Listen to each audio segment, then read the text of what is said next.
स्वागत है खुदाबंद की प्रेजेंस में। अपने घुटनों के भार बैठकर अपनी बाइबल को उठाओ, अंगीकार करते हुए खुदाबंद, ये वचन मेरे शुद्ध रहने का आधार है, मेरे चंगे रहने का आधार है। मैं अपना ध्यान इन वचनों पे लगाता हूं, ये मेरे मुंह से निकला करेंगे। ऊंची आवाज से मांगो सब जन।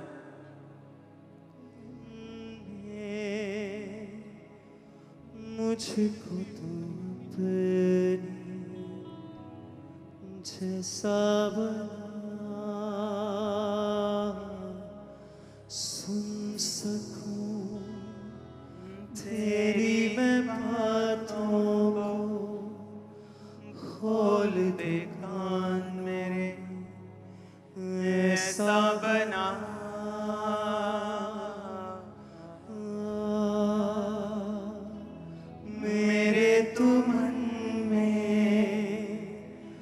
मुझको तू अपने जैसा बना, सुन सकूं तेरी मैं बातों को, खोल दे कान मेरे, ऐसा बना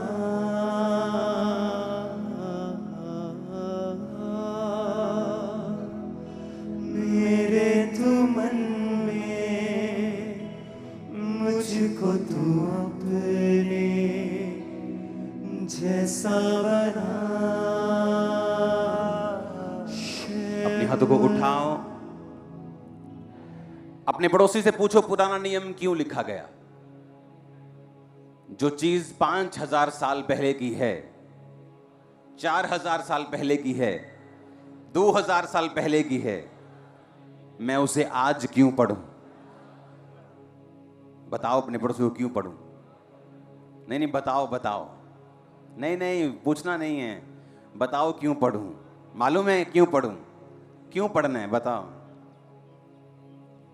परमेश्वर के दिल को, उसके काम करने के तरीकों को समझने के लिए। हमारे पास कोई तरीका नहीं है परमेश्वर से यह समझने के लिए कि उसको क्या पसंद है, क्या नापसंद है, और किस रीति के साथ परमेश्वर काम करता है। हालेलुया। आप में से कितने लोग ऐसे हैं जो किराए के मकानों में रहते हैं? चिंता मत करो, मैं भी किराए पे था थोड़े साल पहले। आ जाओ, डोंट वरी, अपना आ जाएगा। रास्ते में है उसको पांव लगे हैं, वो चल के आ रहा है तुम्हारे पास। सुनो, परमेश्वर ने इस्राएलियों को बुलाया,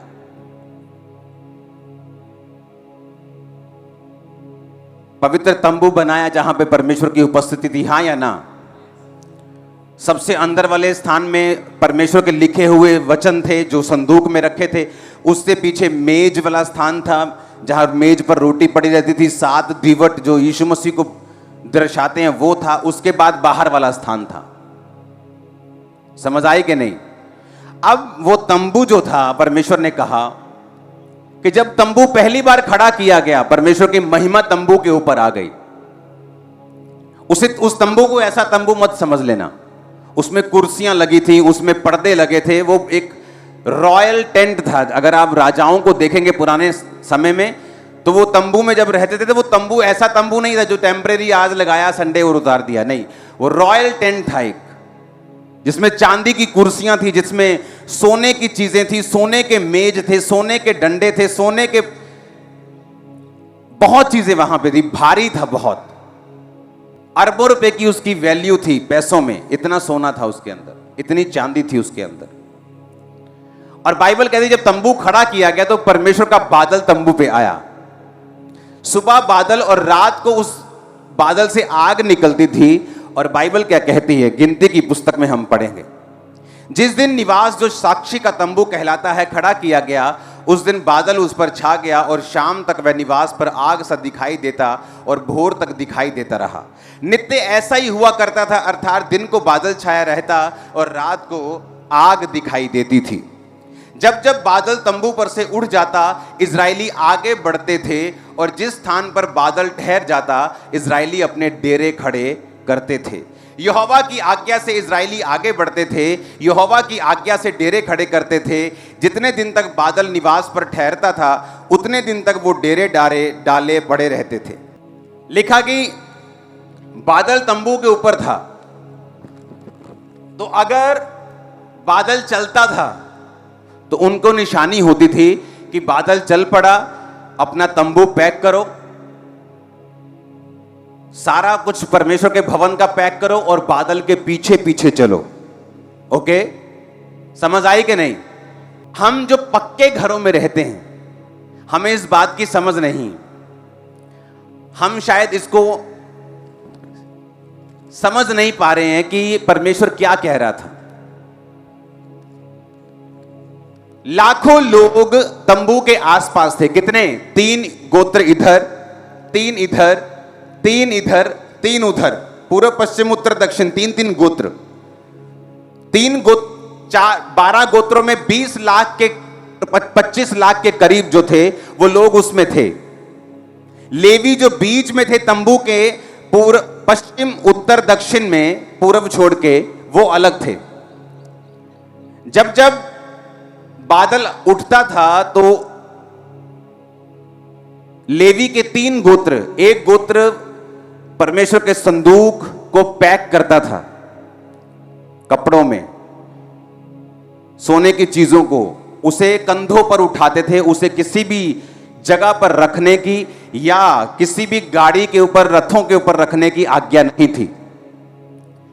जो बाकी तंबू का सामान था, जो पर्दे थे, जो कुर्सियां थी, जो अलग अलग सामान तंबू के अंदर था, वो सारा गाड़ियों के ऊपर रखकर ढोया जाता था। समझ आ रही है कि नहीं? जब 25 लाख लोगों का एक देश तंबू के आसपास रहता था,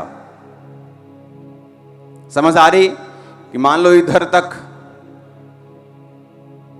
10-15 किलोमीटर, इधर तक 10-15, ये सारे लोग ही लोग भरे हुए हैं। और जब तंबू पर से बादल आगे चलता था तो उनको निशानी मिलती थी कि अब हमें आगे चलना है। तो लेकिन जब तंबू आगे चलता था तो इजरायली अपने डेरों को भी आगे लेके जाते थे। समझ आई कि नहीं? अब यह भी ध्यान में रखना है कि वो कोई मीटिंग अटेंड करने नहीं गए थे कि तंबू पर बादल आया, मीटिंग अटेंड की, 2-3 दिन बादल का पीछा किया, उसके बाद फिर अपने अपने पक्के घरों में आ गए। ऐसा नहीं था। इजरायली भी कहां रह रहे थे? तंबुओं में। कहां रह रहे थे? परमेश्वर का तंबू थोड़ा रॉयल टाइप का था, इजरायलियों के घर आम घरों के जैसा था, जैसे आम तंबू होते हैं। तो इमेजिन करो, अब मैंने एक भाई को अपने जैसे को खड़ा कर लिया है जो किराए पे है। तो बाइबल क्या कहती है? बाइबल कहती है कि कभी कभी बादल, उस आयत को पढ़ेंगे, 20 आयत को, कभी कभी वह बादल थोड़े दिन निवास पर रहता, तब वे यहोवा की आज्ञा से डेरे डाले पड़े रहते थे और फिर आगे बढ़ते थे। और कभी कभी बादल संध्या से भोर तक रहता और भोर को उड़ जाता था, तब वो आगे बढ़ते थे। कभी कभी रात दिन बराबर रहता और बादल उड़ जाता, तब वो आगे बढ़ते थे। बादल चाहे 2 दिन, चाहे 1 महीना, चाहे वर्ष भर, जब तक निवास पर रहता था तब तक इजरायली अपने डेरों में ही रहते थे और आगे नहीं बढ़ते थे। जब बादल आगे बढ़ता था, उड़ जाता था, तो वो आगे बढ़ते थे। आमीन। किराए के घर वाले जितने लोग मेरे भाई हैं ना, उनको एक प्रॉब्लम बहुत है, जब घर खाली करना पड़ता है।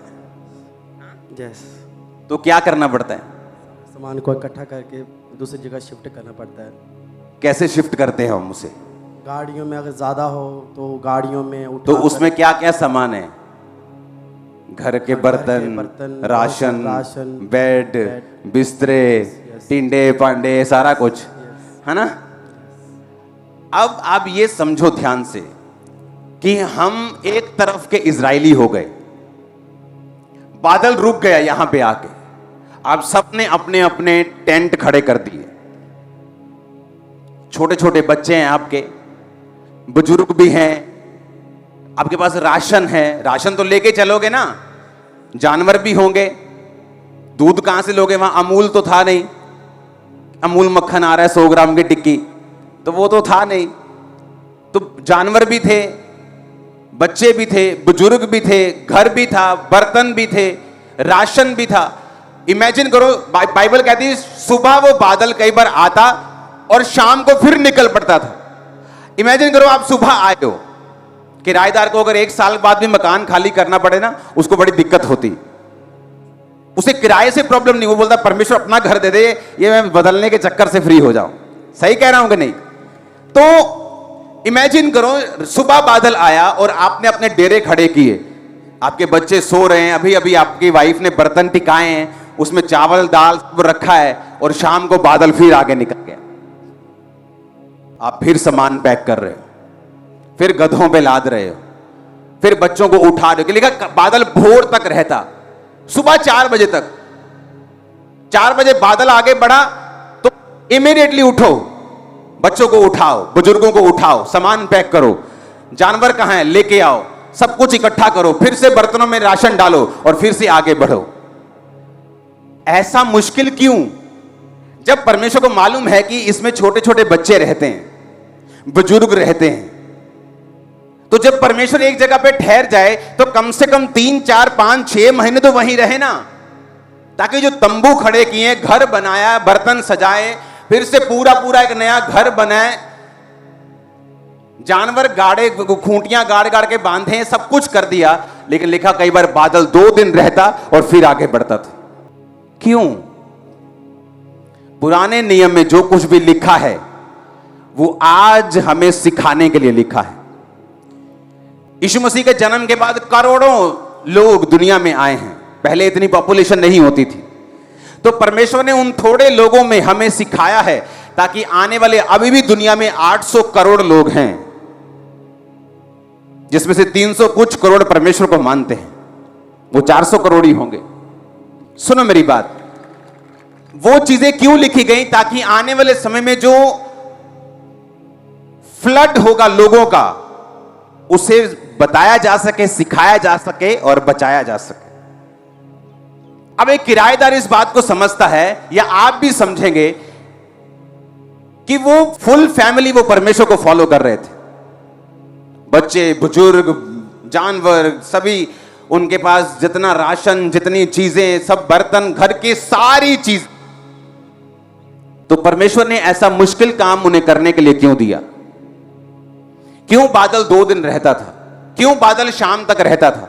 कई बार बादल भोर तक रहता था, भोर को निकल जाता था आगे। एक बात याद रखना, मैं अलग बुलाहट से बुलाया गया हूं, आप अलग बुलाहट से बुलाए गए हैं, हम सब सुसमाचार सुनाने के लिए बुलाए गए हैं, लेकिन मेरे बनने का तरीका, आपके बनने का तरीका अलग है। इसलिए मेरे फिंगरप्रिंट आपके फिंगरप्रिंट से मैच नहीं करते, किसी के फिंगरप्रिंट, उंगलियों के निशान दूसरों के साथ मैच नहीं करते। परमेश्वर ने आपको यूनिक बनाया है। अगर आज आप शक्लें बनाने शुरू करें, 10 शक्लें बनाने के बाद 11वीं आपकी सेम मैच कर जाएगी 10 में से, आप भूल जाएंगे कि और कौन सी शक्ल बनाऊं। तो परमेश्वर ने देखो कितने करोड़ लोगों की शक्ल सबकी अलग बनाई, वो कितना बड़ा कारीगर होगा। सुनो मेरी बात, क्यों परमेश्वर ने कहा कि तुम शाम को बादल आगे गया, तुम भी आगे जाओगे? अगर मुझे मालूम है कि मैं परमेश्वर में एक ग्लोरियस काम करने के लिए बुलाया गया हूं, आपको मालूम है कि परमेश्वर ने आपको फाइनेंशियली बरकत पाने के लिए बुलाया है, आपको डॉक्टर बनने के लिए बुलाया है, जिसके द्वारा परमेश्वर बहुत से डॉक्टर्स को बचा सके, आपको एक बिजनेसमैन होने के लिए बुलाया है। सुसमाचार तो हमारी पहली बुलाहट है ही, लेकिन दूसरी भी बुलाहट है आपकी लाइफ में, जिसको परमेश्वर आपकी लाइफ में पूरा करना चाहता है। एक है परमेश्वर का दिया हुआ मकसद आपकी लाइफ में, जो परमेश्वर आपकी लाइफ में पूरा करना चाहता है। उस मकसद को पूरा करने के लिए आपको एक काम करना पड़ेगा। परमेश्वर ने कहा, आदम, मैं तुझे अकेला देख रहा हूं और तेरा अकेला रहना ठीक नहीं है, तो मैं एक ऐसा सहायक बनाऊंगा जो तेरे साथ मेल खाए। हालेलुया। तो बाइबल क्या कहती है कि परमेश्वर ने सब जानवरों को आदम के पास लेके देखा, तो कोई भी आदम के साथ मैच नहीं किया। तो परमेश्वर ने क्या किया? आ जाओ एक जना। परमेश्वर ने, बाइबल कहती, आदम लिया और उसे गहरी नींद में डाल दिया। सो जा। क्या किया? उसे अगर परमेश्वर आदम को गहरी नींद में ना डालता तो आदम क्वेश्चंस करता, प्रभु आ की करी जन्ना तू आ केड़ी पसली गड्डी है, ਇਹਦੀ जगह भरेगा भी कुछ लाएगा भी इथे, मैंने दर्द तो नहीं होगी। बाइबल कहती परमेश्वर ने आदम को गहरी नींद में डाल दिया, उसकी पसली को निकाला, उसकी जगह मांस भर दिया और आदम के लिए औरत को तैयार कर दिया। आदम उठ जा भी, औरत तैयार होगी तेरी। सुनो, आज इंसान की, मर्द की सबसे बड़ी हेल्पर एक औरत है, उसकी वाइफ, उसकी मां, उसकी बहन। और इसीलिए शैतान का पहला काम होता है आपकी वाइफ से आपकी बनने ना देना। जो घर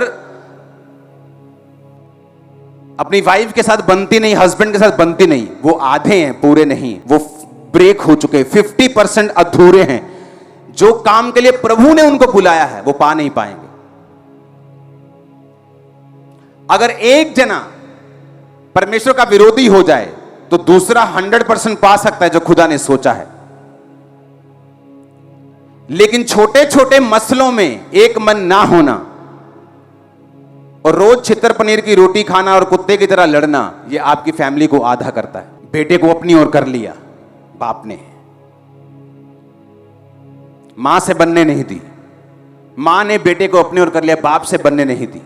अब वो बाप से पहले नहीं बनती, एक दिन शैतान मां के खिलाफ भी उसको कर देगा। बाप की वो सुनना नहीं चाहता, अब मां की सुनता नहीं, घर ब्रेक हो गए। पर अगर दोनों से बनती होगी, मां के साथ कुछ होगा बाप आ जाएगा टांग अड़ाने, बाप के साथ कुछ होगा मां आ जाएगी टांग अड़ाने, घर बचा रहेगा।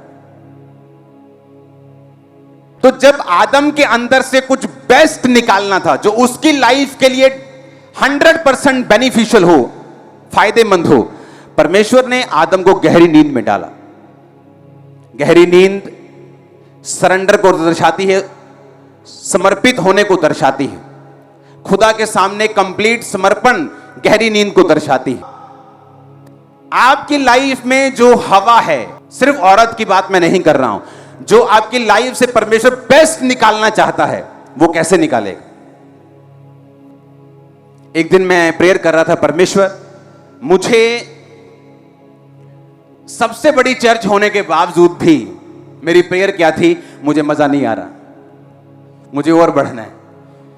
मुझे सब कहते थे क्या बात है, लंगड़े चल रहे हैं। मैं कहा मुझे आगे जाना है और आगे जाना है, मुझे क्या करना है, परमेश्वर मुझे बताओ मुझे क्या करना है। रोज खुदा से प्रेयर करनी, रोज रोज रोज रोज रोज। और एक दिन मुझे महसूस होया कि मुझे यहां घर में प्रेयर नहीं करनी, मुझे बाहर जाके प्रेयर करनी। मैंने गाड़ी उठाई, अपने लोगों को लिया, ड्राइवर लिया और मैं चला गया हिमाचल के बॉर्डर की तरफ। मैं कहीं गया तो वहां खड्ड थी एक नीचे, मैंने कहा यहीं रोक, और नीचे मैं खड्ड में उतर गया। मेरी टीम थोड़ी दूर तक आई, उसके बाद मैं नीचे खड्ड में चला गया जहां जानवर बहुत होते हैं। वहां जाके मैं देखा कोई नहीं है, सिर्फ पेड़ पौधे हैं, मिट्टी है। वहां बैठकर मैं प्रेयर करने लगा, परमेश्वर सचमुच मुझे गाइड कर, मेरे अंदर से बेस्ट निकाल, जो तू चाहता है वो हो। घंटों प्रेयर करने के बाद वहां पे परमेश्वर ने मुझे विजन दिया कि जब तू प्रीच किया करेगा, लोग टीवी के ऊपर तुझे देखा करेंगे और लाखों लोग होंगे। आज तो लोग कॉपी कर रहे हैं कि जो खामरा मिनिस्ट्री कर रही, कॉपी पेस्ट करी जाओ, कामयाब वो हो रहे, हम भी हो जाएंगे, डोंट वरी। लेकिन ये हुआ कैसे? ये हुआ खुदावंद की प्रेजेंस में जाने के बाद, हजूरी में जाने के बाद, प्रेयर करने के बाद, लगातार कॉन्टिन्यूस प्रेयर। अगर आपकी लाइफ चेंज नहीं हो रही, आपकी प्रेयर में कमी है, क्योंकि आपकी जो आपका केस है वो डिमांड कर रहा है 6 घंटे प्रेयर, पर आप दे रहे हो 2 घंटे। मोटर अगर 1100 वाली लगाई तो इतनी वोल्टेज भी चाहिए, अगर छोटी लगाई है तो कोई बात नहीं। अगर 3 फेस मोटर है पानी देने वाली खेतों की, तो उसे ताकत भी वैसी चाहिए। केस बड़े बड़े हैं, प्रेयर छोटी है हमारी। तो मुझे मालूम था कि मेरा केस बड़ा है, मेरी इंटेंशंस बड़ी हैं, मेरे मोटिव बड़े हैं, मेरा काम बड़ा है, तो मुझे खुदावंद की प्रेजेंस में वैसे नहीं जाना जैसे लोग जाते हैं, मुझे अलग तरीके से जाना है। कुछ भी बदलेगा नहीं, सालों साल आप ऐसे ही रह जाओगे जब तक आप खुदावंद की प्रेजेंस में जाकर उसे बदलने का फैसला नहीं करोगे। परमेश्वर कहता कि बादल के संग रहना है। बादल क्या है? उसकी हुजूरी। जो कुछ तुम्हारे जीवन से निकलेगा वो प्रेजेंस के नीचे होंगे तो ही निकलेगा। समझ आई कि नहीं? इसीलिए इस्राएलियों को मालूम था कि अगर सुरक्षा चाहिए, कनान में एंट्री चाहिए, दुश्मनों से आजादी चाहिए, हर टाइम जीत चाहिए, मौत से छुटकारा चाहिए, तो बादल के नीचे रहना एकमात्र हल है। इसलिए सुबह हो, शाम हो, भोर हो, उसके पीछे चलने के अलावा उनके पास कोई दूसरा ऑप्शन नहीं था। आपको क्या लगता है परमेश्वर की प्रेजेंस में रहना आसान है? क्यों परमेश्वर ने मुश्किल किया उनको कि बच्चों समेत उठो, भोर को करो सामान पैक, चलो फिर निकलो। 2 दिन बाद डेरे खड़े किए, फिर शाम को फिर निकलो। कई बार लिखा 1 महीना, कई बार 3 दिन, कई बार 4 दिन, 4 दिन बाद फिर पैक करो, फिर निकलो। क्यों? परमेश्वर तुमको और मुझको बता रहा था कि जब तुम मुझे फॉलो करोगे तो फॉलो करना आसान नहीं होगा। मेरी प्रेजेंस में बने रहना आसान नहीं होगा। यहां पे परमेश्वर का बादल है, मैं बैठा हूं, लेकिन वो थोड़ी दूर चुगलियां चल रही हैं। मन बहुत कर रहा है चुगलियां करने का, लेकिन अगर चुगलियां करनी है तो बादल को छोड़कर चुगलियां करने जाना पड़ेगा। आप समझेंगे नहीं तो बादल आगे निकल जाएगा। तो शरीर चाहता है चुगलियां करना, उधर पीछे बियर बन रही है, शरीर बियर पीना चाहता है, लेकिन परमेश्वर चाहता है बादल के नीचे नीचे मेरे साथ साथ रहना, ताकि मैं तेरी लाइफ से बेस्ट निकाल सकूं। तुम्हारा बेस्ट वर्जन निकलना बाकी है अभी, और जब वो निकलेगा लोग हैरान हो गए। आमीन ऊंचे वाला चाहिए। पढ़ो अच्छी बात है, बिजनेस करो अच्छी बात है, लेकिन उसमें से बेस्ट निकालना ये तुम्हारे बस की बात नहीं। वो बेस्ट निकालेगा परमेश्वर, और वो तब निकालेगा जब तुम उसकी हजूरी के नीचे हो, उसके बादल के नीचे हो। और शैतान तुम्हें खींचेगा उस बादल से बाहर कि चलो आओ व्यभिचार करने के लिए, चलो आओ चोरी करने के लिए, चलो आओ चुगली करने के लिए, चलो आओ आज पार्टी में चलते हैं, चलो आओ आज लंगर खाने चलते हैं। आप उसकी प्रेजेंस में नहीं, और जब आप उसकी प्रेजेंस में नहीं हैं, आप बेस्ट के हकदार भी नहीं। क्योंकि आदम के अंदर से अगर बेस्ट निकला तो वो उसके सरेंडर के बाद, समर्पण के बाद निकला। आप समर्पण करते हैं अपने आप को कैसे? मैंने बहुत से लोग देखे हैं अपने आप को क्रिश्चियंस बोलते हैं, 10 साल पुराने क्रिश्चियन, 20 साल born Christian, proudly Christian. Prayer करते हैं? नहीं। कॉलेज जाना होता है। चर्च जाते हैं? नहीं। ट्यूशन जाना होता है। तुम क्रिश्चियन नहीं हो। क्रिश्चियन का मतलब है मसा किया हुआ। तुम मसा किए हुए नहीं हो, क्योंकि मसा सिर्फ परमेश्वर की प्रेजेंस के नीचे ही हो सकता है, उसके बाहर नहीं। बाहर तो शैतान का मसा है। हालेलुया। तुम क्रिश्चियन हो इस बात से मालूम होता है कि तुम मसा हो कि नहीं हो, क्योंकि क्राइस्ट का मतलब है मसा किया हुआ। जीसस क्राइस्ट, यीशु पापों से उद्धार करने वाला, मसा किया हुआ। किसका मसा किया हुआ? परमेश्वर का। पवित्र आत्मा की सामर्थ और अभिषेक से भरा वो प्रेरितों के काम 10 उसकी 38 आयत। अब ये आपको डिसाइड करना है कि मुझे मेरी लाइफ का बेस्ट चाहिए या मुझे धक्के खाने हैं दूसरों की तरह, जो दूसरे लोग करते हैं। दुनिया में कई तरह की गाड़ियां हैं। कई लोग ऐसी गाड़ियां भी खरीद लेते जो फेल हो जाती 2 साल बाद, कंपनी भाग जाती। तो हो सकता है जो खुदा की प्रेजेंस में ना हो, शादियां उनकी भी हो रही हो, बिजनेस उनके भी चल रहे हो, लेकिन श्योरिटी कोई नहीं है। लेकिन यहोवा कहता है कि जिस आशीष को यहोवा देता है उसके साथ वो दुख नहीं मिलाता। आमीन। अब आपको डिसाइड करना है कि मुझे खुदा की प्रेजेंस में रहना है। आज खुदावंद का बादल आपको मालूम है आपके सिर के ऊपर है, और आपको एक शादी का न्योता आया, आपको मालूम है वहां पर सब गंदा बजेगा, वहां पे शराब चलेगी, वहां पे सब गलत काम होंगे, लेकिन फिर भी आप प्रेजेंस को छोड़कर वहां जा रहे हैं।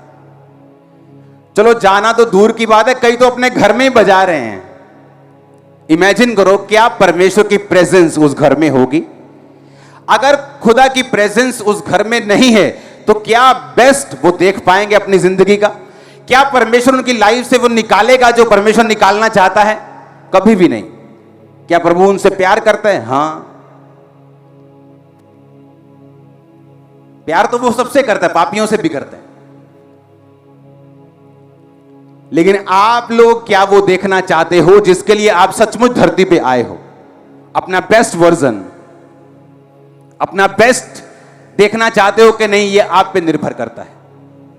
हालेलुया। बादल चला तो मैं चला। आपका बेस्ट टीवी सीरियल लगा और खुदावंद की आत्मा कह रही जा और प्रार्थना कर।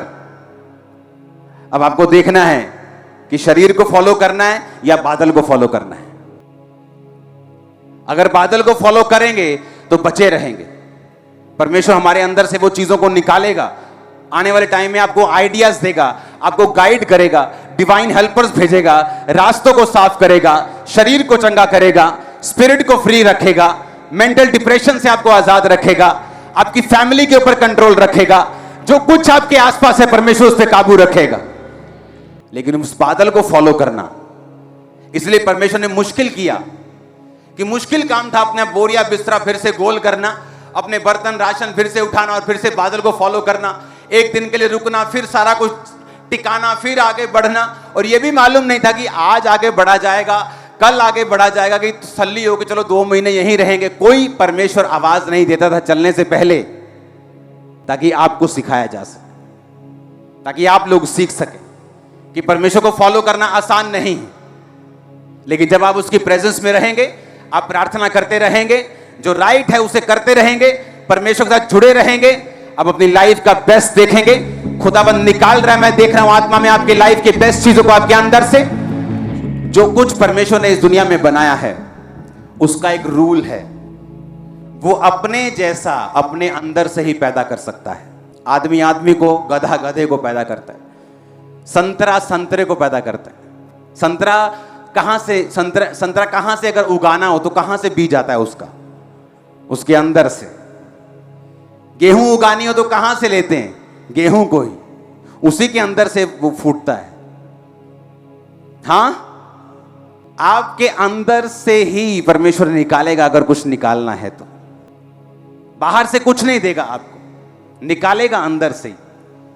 और अंदर से परमेश्वर तभी निकालेगा जब आप बादल के नीचे हैं। आपको मुश्किल हो, आपको दोस्त नाराज करना पड़े, एमएलए साहब नाराज करने पड़े कि आप उनकी पार्टी में नहीं गए, हां, सरपंच जी नाराज हो जाएं आपसे, आपकी भुआ नाराज हो जाए यूएसए वाली, जिसको आप नाराज नहीं करना चाहते क्योंकि आपको न्यूयॉर्क के सपने आते हैं। हालेलुया। लेकिन अगर आप सचमुच जीसस के फॉलोअर हैं, आप उस बादल की प्रेजेंस में खड़े रहेंगे, अड़े रहेंगे, ढीठ बन के चलते रहेंगे। और मैं आपको बता रहा हूं, आपका बेस्ट जब आपसे निकलेगा, दुनिया कॉपी करेगी आपको। मैं आपको बता रहा हूं, दुनिया कॉपी करेगी, फुल वर्ल्ड कॉपी करेगा आपको, अगर आपने जस्ट उसे फॉलो किया। आमीन। इसलिए मुश्किल था, बच्चों समेत, बुजुर्गों समेत, प्रेग्नेंट औरतें भी होंगी उसमें। इमेजिन, 9 मंथ प्रेग्नेंट भी होगी, 8 मंथ प्रेग्नेंट भी होगी। कितने लोग होंगे उसमें जो उस बादल को और सोचते होंगे कि परमेश्वर को दया नहीं आती क्या? क्या उसको दया नहीं आती? क्या वो देख नहीं सकता? लेकिन वो आपको सिखाने के लिए था, वो आपको समझाने के लिए था कि जब आप आत्मिकता के रास्ते के ऊपर चलेंगे, कोई बहाना नहीं, कोई एक्सक्यूज नहीं, कोई बेचारापन नहीं। तुम एक वॉरियर की तरह, फौजी की तरह चुने गए हो, उसी की तरह तुम्हें चलना होगा और परमेश्वर तुम्हें जीत देगा। तुम्हारे परिवार समेत शर्मिंदगियों को वो दूर करेगा, श्रापों को दूर करेगा। अगर आमीन खामरे के बाहर जाए चर्च, ऊंची आवाज में हालेलुया। और यही काम करने के लिए परमेश्वर ने आपको बुलाया है। आपकी विश मेरी विश है वीजा लग जाए, मेरी विश मेरी बेटी की अच्छी शादी हो जाए, विश। तुम जीनी को नहीं मानते हो। वो आता था ना, वो एक प्रोग्राम कार्टून वाला, अलादीन का चिराग, कि रगड़ा जीनी को मांगा, जीनी ने दिया। तुम्हारा परमेश्वर जीनी नहीं जो विश से पूरा करे। वो कहता मांगो तो दिया, ढूंढो तो तुम, खटखटाओ तो तुम्हारे लिए। क्योंकि जो कोई मांगता उसे, जो कोई ढूंढता वह, और जो खटखटाता उसके लिए। आमीन हो जाए, आशीष आपकी है। वो कहता तुम्हें मांगना पड़ेगा। विश 2011 में मेरी विश थी, क्योंकि मैं 7 से सेवकाई कर रहा था, तो विश थी कि मेरी सेवकाई ऐसी हो, मेरी सेवकाई ऐसी हो, मेरे ऑफिस का सिस्टम ऐसा हो। ये लोग ऐसा क्यों नहीं करते, ये टीम ऐसा क्यों नहीं करती। विश पर विश करता रहा, सालों साल कुछ नहीं हुआ। फ्रस्ट्रेट हो गया मैंने कहा अब मैं जा रहा हूं। चर्च मैंने छोड़ी, मैं चला गया 21 दिन के लिए फॉरेन। कोई इंटरनेट नहीं, फोन आईफोन वगैरह नहीं होते थे, वो भी नए नए, बहुत नए नए आए थे। ऐसा लगता था कि ये स्कैम है, स्कैम, ये फेल हो जाएंगे, ये हमारा बटन वाला बेस्ट है। हालेलुया। तो वो बटन वाला फोन होता था नोकिया का, कोई इंटरनेट, कोई फेसबुक, कुछ नहीं था। एक रूम में 2 ही चैनल थे, दोनों क्रिश्चियन चैनल चलते थे, और रोज प्रेयर। इतना प्रेयर में मैं शामिल हो गया कि कई बार दोपहर को जब मैं सोकर उठता था तो मुझे ये मालूम नहीं होता था कि दोपहर है, रात है, शाम है, सवेर है, क्या है। कि भाई उठने के बाद मुझे ये मालूम नहीं होता था कि मैं कहां हूं। इतना घुस गया था मैं उस रूम में, प्रेयर में। खाना खाया, प्रेयर, फास्टिंग है तो प्रेयर, रात को प्रेयर, टीवी सिर्फ क्रिश्चियन चैनल, कोई क्या चल रहा है न्यूज में, घर में क्या हो रहा है, चर्च में क्या हो रहा है, कोई मतलब नहीं। 21 दिन प्रेयर, जस्ट प्रेयर। वापिस आया, जो चाहता था 1 दिन में हुआ। जितना ऑफिस का सिस्टम है, जितने को लोग आज फॉलो कर रहे हैं, कॉपीज कर रहे हैं, वो उस 2011 में बना था। कब? प्रेयर के बाद। क्योंकि विश मैंने भी बहुत की, विश मैंने भी बहुत की कि प्रभु ऐसा कर दे। प्रेयर भी की होंगी, घंटा 2 घंटा 4 घंटा उसके लिए। लेकिन कुछ केसेस ऐसे हैं, डॉक्टर से अगर आप बात करेंगे तो कुछ सर्जरीज ऐसी होती हैं 3-3 डॉक्टर मिलके करते हैं, और कुछ केस ऐसे होते डॉक्टर आधे घंटे में खड़का देते, चल भी जा, रसौली हाथ में पकड़ा के, चल ठीक हो गया तू। लेकिन कुछ केस में 12-12 घंटे लगते, 3-3 डॉक्टर लगते, टीम लगती, मशीनें लगती। आपका केस बड़ा है, आपकी टैबलेट छोटी है। बुखार को तो आप पैरासीटामोल से ठीक कर सकते हो, टीबी का बुखार उससे ठीक नहीं होगा, उसके लिए अलग दवाई खानी पड़ेगी। आज कलीसिया को खुदा की प्रेजेंस में चलने की आदत नहीं। संडे वो बादल के नीचे हैं, मंडे पब के नीचे हैं, मंगलवार नहीं, मंगलवार हम नहीं, बंद होते ठेके, बंद होते कि नहीं, खुले होते हैं? हाँ खुले होते, खुले होते। जान के पूछा, खुले होते हैं? हाँ जी हाँ जी खुले होते हैं। मैं जानना रोज। संडे चर्च, मंडे ठेके पे। आप प्रेजेंस के नीचे नहीं। आप सीख रहे हो, अभी आप गलतियां कर रहे हो, आप धक्के खा के जा रहे हो। और खुदा आपसे प्यार करता है, लेकिन वो ये नहीं चाहता कि आप धक्के खाएं और शैतान की मार खा के कर्ज के साथ आगे बढ़े। वो ये नहीं चाहता। जिंदगी अपनी बदलना चाहते हो, ये घुटनों पर बदलेगी। That's it. नहीं तो आप अपने हस्बैंड से प्यार की भीख मांग मांग कर, अपनी मां से, भाई से, मां बेटे से अपने प्यार की भीख मांग मांग कर भिखारी बन जाओगे, जब तक घुटनों पे नहीं आओगे। शर्मिंदा हो होकर तुम शर्मिंदगी के राजा बन जाओगे, जब तक घुटनों पे नहीं आओगे और खुदा के पीछे नहीं चलोगे। और वो फिर आपको बनाएगा आपका बेस्ट यू। अपने पड़ोसी से पूछो, बोलो जिंदगी बदलना चाहते हो? तो कैसे बदलेगी बताओ पड़ोसी को, बोलो घुटनों पे, बोलो घुटनों पे बदलेगी तेरी जिंदगी। आजा घुटनों पे रिपेयर कर रोज। आमीन। ऊंचे वाला चाहिए। Hallelujah, hallelujah. हमारे YouTube चैनल को सब्सक्राइब करें ताकि आप परमेश्वर के गहरे वेदों को जान सकें कि कैसे आप परमेश्वर में बढ़ सकते हैं, कैसे आप दुष्ट आत्माओं से, नशों से, बीमारियों से और वंशों के श्रापों से आजाद हो सकते हैं।